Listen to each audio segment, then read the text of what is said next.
Hello everyone, welcome to Learnable Pro NEET Telugu. This is your educator Vidya. ఈ వీడియోలో మనం plant Kingdom చాప్టర్లోని bryophytes గురించి నేర్చుకుందాం. సో బ్రయోఫైట్స్లోకి జనరల్గా ఏమేమి ఇంక్లూడ్ అయి ఉంటాయి అంటే మాసెస్, లివర్వర్ట్స్, ఈ రెండు కూడా వస్తాయన్నమాట బ్రయోఫైట్స్లోకి. ఈ బ్రయోఫైట్స్ అనేవి ఎక్కువ డ్యాంప్గా లేకపోతే హ్యూమిడ్గా మాయిస్చర్ ఉన్న ప్లేసెస్లో, హిల్లీ ఏరియాస్లో మాయిస్ట్ ఎక్కడైతే ఉంటుందో అక్కడ బ్రయోఫైట్స్ అనేవి ఎక్కువగా కనిపిస్తాయి అన్నమాట. అక్కడ గ్రో అవుతూ ఉంటాయి. వీటిని మనం బ్రయోఫైట్స్ని యాంఫిబియన్స్ ఆఫ్ ప్లాంట్ కింగ్డమ్ అని చెప్పి పిలుస్తాం. ఎందుకు అంటే వీటిల్లో ఇవి రీప్రొడక్షన్ చేసినప్పుడు, సెక్షువల్ రీప్రొడక్షన్ జరిగినప్పుడు వాటి గ్యామెట్స్ అనేవి ఫ్యూజ్ అవ్వడానికి వాటర్ అనేది కావాలన్నమాట బ్రయోఫైట్స్లో. సో అవి వాటర్ కావాలి కాబట్టి, అంటే ఇవి ల్యాండ్ మీద ఉంటాయి బట్ సెక్షువల్ రిప్రొడక్షన్కి వాటర్ కావాలి, అందుకని డ్యూయల్ లైఫ్ ఉంది కాబట్టి వీటిని మనం యాంఫిబియన్స్ ఆఫ్ ప్లాంట్ కింగ్డమ్ అని చెప్పి పిలుస్తాం అన్నమాట బ్రయోఫైట్స్ని. వీటిలో చూసుకుంటే చాలా అంటే ఎకనమికల్గా చాలా ఇంపార్టెన్స్ ఉందన్నమాట వీటికి. బేరన్ రాక్స్ మీద అంటే అంటే అలాగా పెద్ద పెద్ద రాక్స్ మీద ఎలాంటి ప్లాంట్స్ కానీ అలాగా ఏమి గ్రో అవ్వని రాక్స్ మీద వాటి మీద ప్లాంట్ని గ్రో చేయడానికి, ఫస్ట్ సక్సెషన్ జరగడానికి బ్రయోఫైట్స్ అనేవి లైకెన్స్తో పాటుగా అవి ఆ సాయిల్ని ఆర్ బ్యారన్ రాక్స్ని అంతా బ్రేక్ చేసి ప్లాంట్స్ అనేవి గ్రో అవ్వడానికి వీలుగా చేశాయన్నమాట. సో వాటికి చాలా ఇంపార్టెన్స్ ఉన్నాయి బ్రయోఫైట్స్కి. అండ్ వీటిల్లో ప్లాంట్ బాడీ చూసుకున్నట్లయితే మోర్ డిఫరెన్షియేటెడ్, అంటే ఆల్గేలో ఉన్నట్టుగా కాకుండా, ఆల్గేలో మనకు పెద్దగా పార్ట్స్ ఏం అంతగా కనిపించవు, మొత్తం అంతా ఒకలానే అన్డిఫరెన్షియేటెడ్గా కనిపిస్తుంది, స్ట్రక్చర్స్గా ఆల్గేలో కనిపిస్తాయి. బట్ బ్రయోఫైట్స్లో మోర్ డిఫరెన్షియేషన్ అనేది కనిపిస్తుంది అన్నమాట. వీటిల్లో మేబీ ప్లాంట్స్ అంత పర్ఫెక్ట్గా కనిపించకపోయినా మోస్ట్లీ డిఫరెన్సియేషన్ అనేది కనిపిస్తుంది. వీటిల్లో థాలస్ అనేవి ఏంటంటే ఎరెక్ట్గా ఉంటాయి, ప్రోస్ట్రేట్గా ఉంటే ఎరెక్ట్గా ఉంటాయి అన్నమాట. అండ్ వీటిల్లో యూనిసెల్యులర్ ఆర్ మల్టీసెల్యులర్ రైజాయిడ్స్ అనేవి కనిపిస్తాయి. అంటే వీటిలో బ్రయోఫైట్స్లో ఏంటంటే రూట్స్ ఉండవు, రూట్కి బదులుగా రైజాయిడ్స్, రూట్ లైక్ స్ట్రక్చర్స్, వాటి మనం రైజాయిడ్స్ అంటాం.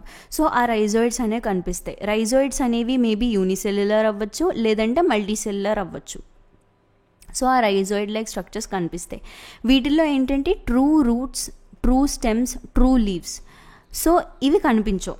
రూట్, స్టెమ్, లీవ్స్ మనకి ప్లాంట్స్లో ఉన్నట్టుగా బ్రయోఫైట్స్లో కనిపించవు. But root like structures, leaf like structures, stem like structures మాత్రం కనిపిస్తాయి అన్నమాట. దానిలో రూట్ లైక్ స్ట్రక్చర్స్ని రైజాయిడ్స్ అంటారు. అండ్ వీటిల్లో బ్రయోఫైట్స్లో మెయిన్ ప్లాంట్ బాడీని ఏమంటాం, ప్లాంట్ బాడీ అనేది haploid structure, haploid structure. So ఈ హ్యాప్లాయిడ్ స్ట్రక్చర్ ఏంటంటే గ్యామెట్స్ని ప్రొడ్యూస్ చేస్తుంది కాబట్టి దాన్ని మనం ఏమంటామంటే గ్యామెటోఫైట్ అని చెప్పి పిలుస్తాం. అండ్ వీటిలో సెక్స్ ఆర్గన్స్ అనేవి చూసుకుంటే మల్టీసెల్యులర్ సెక్స్ ఆర్గన్స్ ఉంటాయి బ్రయోఫైట్స్లో. అండ్ దీనిలో మేల్ సెక్స్ ఆర్గన్ అనేది ఏంటంటే యాంథ్రీడియం అంటాం. మేల్ సెక్స్ ఆర్గన్ని యాంథ్రీడియం అంటాం. ఇది బైఫ్లాజెల్లేటెడ్ యాంథర్జాయిడ్స్ని ఫామ్ చేస్తుంది. సో మేల్ గ్యామెట్స్ ఏంటంటే యాంథ్రోజాయిడ్స్. ఈ యాంథ్రోజాయిడ్స్ అనేవి బైఫ్లాజెల్లేటెడ్, 2 ఫ్లాజెల్లా ఉంటాయన్నమాట దీనిలో. అండ్ ఫీమేల్ సెక్స్ ఆర్గన్ మనం ఏమంటామంటే ఆర్కిగోనియం అంటాం. ఇది ఫ్లాస్క్ లైక్ స్ట్రక్చర్, ఒక ఫ్లాస్క్ లైక్ స్ట్రక్చర్ ఉంటుంది, దాన్ని మనం ఆర్కిగోనియం అంటాం. ఫీమేల్ సెక్స్ ఆర్గన్ ఇది ఏం చేస్తుందంటే సింగిల్ ఎగ్, ఒకటే ఎగ్ని ఫామ్ చేస్తుంది అనమాట. యాంథర్జాయిడ్స్ అనేవి వాటర్లో రిలీజ్ అవుతాయి. ఈ వాటర్ నుంచి అవి ఆర్కిగోనియం దాకా వచ్చి అక్కడ యాంథర్జాయిడ్ తోటి ఫ్యూజ్ అవుతుంది అనమాట. ఈ ఆర్కిగోనియం లోపల అంటే ఫీమేల్ సెక్స్ ఆర్గన్ లోపల యాంథర్జాయిడ్ అనేది ఎగ్ తోటి ఫ్యూజ్ అయ్యి జైగోట్ని ఫామ్ చేస్తుంది. So male and female sex organs అనేవి యాంథ్రీడియం, ఆర్కిగోనియం, ఇవన్నీ ఏంటంటే ఒకటే థాలస్ మీద ఉండొచ్చు లేదంటే వేరువేరు థాలస్ మీద కూడా ఉండొచ్చు అనమాట. ఇదేమో ఆర్కిగోనియం, మార్కాన్షియాలో చూసుకుంటే ఇది ఆర్కిగోనియో 4, దాని మీద ఫీమేల్ థాలస్ మీద ఆర్కోగోనియం ఉంది అండ్ మేల్ థాలస్ మీద యాంథ్రీడియం ఉంది. సో ఇలాగా విడివిడిగా కూడా ఉండొచ్చు లేదంటే ఒకటే థాలస్ మీద male and female sex organs అనేవి కలిపి కూడా ఉండొచ్చు అన్నమాట. అండ్ వీటిల్లో అప్పుడు ఆ ఫీమేల్ ఎగ్ అండ్ మేల్ యాంథర్జాయిడ్ ఈ రెండు కూడా ఫ్యూజ్ అయ్యి జైగోట్ని ఫామ్ చేస్తాయి అన్నమాట. ఈ జైగోట్ ఏంటంటే వెంటనే రిడక్షన్ డివిజన్ జరగదు, దీనిలో వెంటనే జైగోట్లో మియోసిస్ అనేది జరగదు. సో ఈ జైగోట్ ఏం చేస్తుందంటే ఒక మల్టీ సెల్యులర్ బాడీని ఫామ్ చేస్తుంది అనమాట.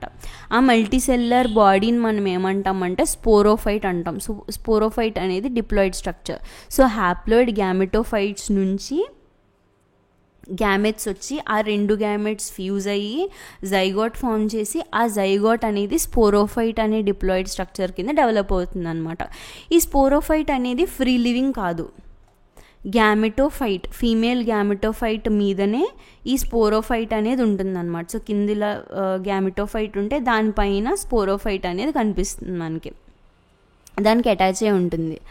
అండ్ నరిష్మెంట్ కూడా గ్యామెటోఫైట్ నుంచి స్పోరోఫైట్ తీసుకుంటుంది అనమాట. అండ్ స్పోరోఫైట్లో కొన్ని సెల్స్ అనేవి రిడక్షన్ డివిజన్ జరుగుతుంది, మియోసిస్ ప్రాసెస్ జరిగి రిడక్షన్ జరిగి 2n కాస్త హ్యాప్లాయిడ్ స్పోర్స్ కింద డెవలప్ అవుతాయి. ఆ హ్యాప్లాయిడ్ స్పోర్స్ తర్వాత జర్మినేట్ అయ్యి మళ్ళీ గ్యామెటోఫైట్ని ఫామ్ చేస్తాయి అన్నమాట. సో గ్యామెటోఫైట్ నుంచి గ్యామెటోఫైట్ అనేది హ్యాప్లాయిడ్ స్ట్రక్చర్, గ్యామెటోఫైట్ గ్యామెట్స్ని ఫామ్ చేస్తుంది, మెయిల్ అండ్ ఫీమేల్ గ్యామెట్స్ని ఫామ్ చేస్తుంది.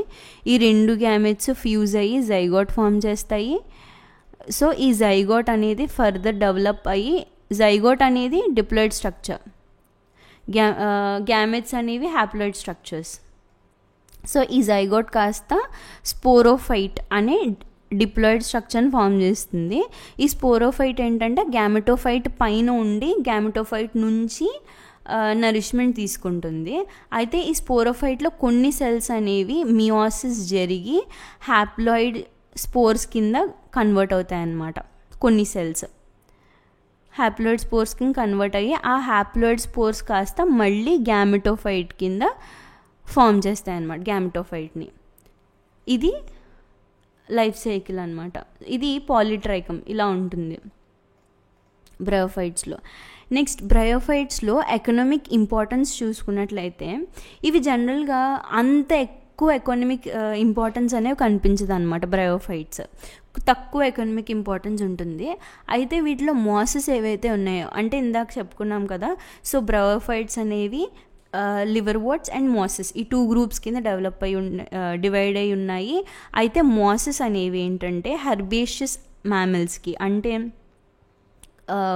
ప్లాంట్ని తిని హెర్బివోరస్ మ్యామల్స్ ఏవైతే ఉంటాయో వాటికి ఫుడ్ కింద యూజ్ అవుతాయి అన్నమాట ఈ మాసెస్ అనేవి. అండ్ ఆల్సో కొన్ని బర్డ్స్కి, మిగిలిన యానిమల్స్కి కూడా ఫుడ్ కింద యూజ్ అవుతాయి మాసెస్ అనేవి.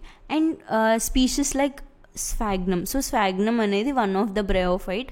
సో ఇదేంటంటే మనకి పీట్ మాస్ అని చెప్పి పిలుస్తాం అనమాట దీన్ని, ఎందుకంటే ఇది పీట్ని తయారు చేస్తుంది. ఈ పీట్ ఏంటంటే మనకి ఫ్యూయల్లో అండ్ ఆల్సో ఒక ప్యాకింగ్ మెటీరియల్ కింద, అంటే transshipment of living materials, transshipment of living materials అంటే లైవ్ మెటీరియల్స్ని ట్రాన్స్పోర్ట్ చేస్తున్నప్పుడు ఒక ప్యాకేజింగ్ మెటీరియల్ కింద ఈ స్ఫాగ్నమ్ని యూస్ చేస్తారనమాట. అండ్ ఆల్సో ఫ్యూయల్లా కూడా దీన్ని యూస్ చేస్తారు.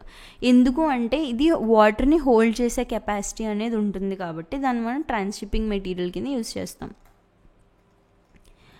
అండ్ మాసెస్ లైకెన్స్తో పాటుగా first organisms to colonize rocks.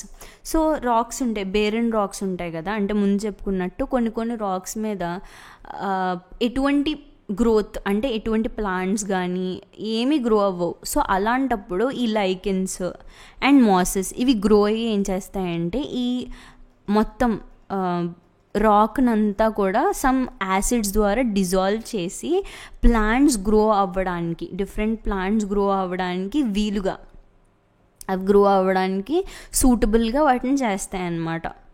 So అందుకని ఇవి ఏంటంటే చాలా ఎక్కువ ఇంపార్టెంట్, మన మాసెస్ అండ్ లైకెన్స్ అనేవి చాలా ఇంపార్టెంట్. అండ్ ఇవి ఏం చేస్తాయంటే రాక్స్ని డీకంపోజ్ చేసి, ఇందాక చెప్పినట్టు రాక్స్ని డీకంపోజ్ చేసి హయ్యర్ ప్లాంట్స్ గ్రో అవ్వడానికి ఒక సబ్స్ట్రేట్ లాగా ఆ రాక్స్ని మారుస్తాయి అన్నమాట. అండ్ కొన్ని మ్యాట్స్ కొన్ని మాసెస్ ఏం చేస్తాయంటే సాయిల్ మీద డెన్స్ మ్యాట్స్ లాగా ఫామ్ చేస్తాయి. ఇప్పుడు సాయిల్లా ఉంటే థిక్గా మ్యాట్లా ఇలా గ్రో అయిపోయి థిక్గా మ్యాట్స్లా ఫామ్ చేస్తాయి. ఇలా ఫామ్ అవడం వల్ల ఏమవుతుంది అంటే అవి సాయిల్ ఎరోజన్, అంటే ఆ ప్లేస్ నుంచి సాయిల్ అనేది ఎరోజన్ అవ్వకుండా, లేదంటే రెయిన్ అవి పడినప్పుడు సాయిల్ అనేది వెళ్ళిపోకుండా అక్కడి నుంచి దాన్ని ప్రివెంట్ చేస్తాయి అన్నమాట ఈ డెన్స్ మ్యాట్స్ అనేవి. సో మాసెస్ అనేవి అలా యూజ్ అవుతాయి. So that's it for the video. I hope you all like this video. Thanks for joining us in learning.